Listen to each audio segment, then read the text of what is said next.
Until now, there has been no comprehensive and definitive work on the subject of rise and decline of Islamic science and technology.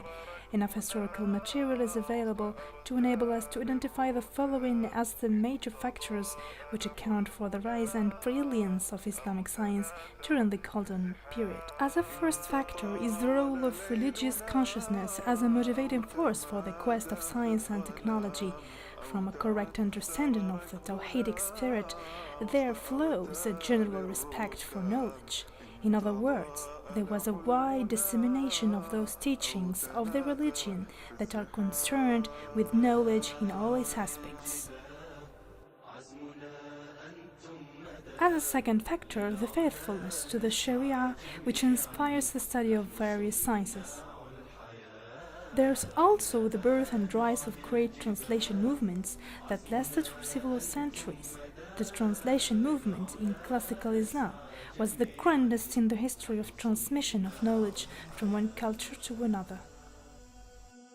As a fourth and fifth factor, the flowering of philosophy that is dedicated to scientific learning, progress and advancement, and widespread patronization of scientific and technological activities by rulers and wazirs. Another factor is the existence of a healthy intellectual climate as illustrated by the fact that scholars in different schools of thought, legal, theological, philosophical and spiritual, carried out intellectual debates in a frank and rational manner, but in a spirit of mutual respect. The scientific debate between Ibn Sina and Al-Biruni in the 10th century stands out as one of the most extraordinary in the intellectual history of Islam.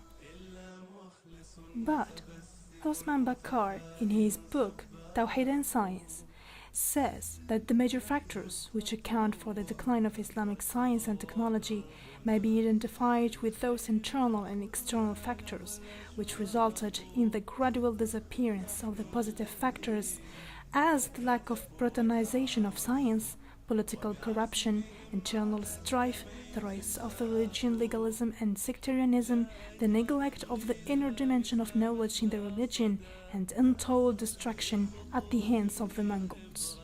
In conclusion, Muslims today must be committed to the idea of making Islam the primary motivating force for their scientific and technological development.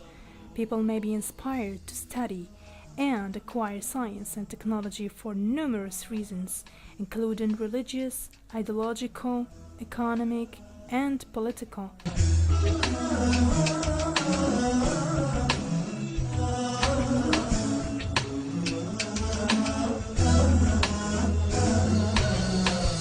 لا أجر نبغي لا وساما لا صدى